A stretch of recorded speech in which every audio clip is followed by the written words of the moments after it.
आज दिवसभरातल्या 3 महत्त्वाच्या बातम्या आपण बघणार आहोत। त्याच्यातली पहिली बातमी ही अतिशय इंटरेस्टिंग आहे, कारण ती राष्ट्रवादी काँग्रेस शरद पवारांच्या पक्षाबद्दलची आहे। एका तरुणानं शरद पवारांना एक पत्र लिहिलं। त्यात तो असं म्हटलंय की माझं वय वाढत चाललंय, मी शेतकरी कुटुंबातला आहे, अगदी जेमतेम आमची परिस्थिती आहे आणि मला लग्नासाठी मुलगीच मिळत नाहीये।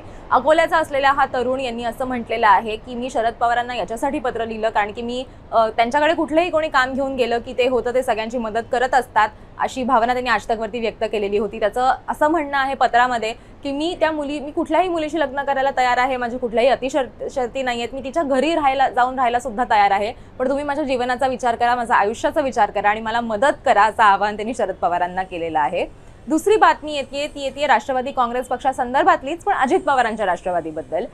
अमोल मिटकरी आणि रुपाली ठोंबरे या गेल्या अनेक दिवसांपासून चर्चेत आहेत, कारण या दोघांचं प्रवक्तेपद हे अजित पवारांनी काढून घेतलेलं होतं। ही बातमी काही दिवसांपूर्वी समोर आली। मात्र यावेळेला अमोल मिटकरी यांना स्टार प्रचारक म्हणून त्यांची नेमणूक जी आहे ती करण्यात आलेली आहे। अनेक नावं अर्थात या लिस्टमध्ये आहेत आणि त्यात अमोल मिटकरींचं नाव आहे। मात्र रुपाली ठोंबरे यांना स्टार प्रचारक म्हणून सुद्धा त्यांची नेमणूक करण्यात आलेली नाहीये। त्याच्यामुळे त्यांना कुठेतरी पक्षातनं साईडलाईन केलंय का, असा प्रश्न या सगळ्यांना विचारला जातोय।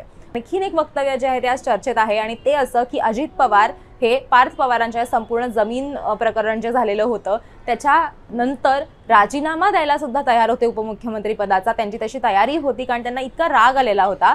मात्र महायुतीच्या नेत्यांनी असं म्हटलेलं आहे की असं काहीही होणार नव्हतं, अजित पवार राजीनामा देणारच नव्हते।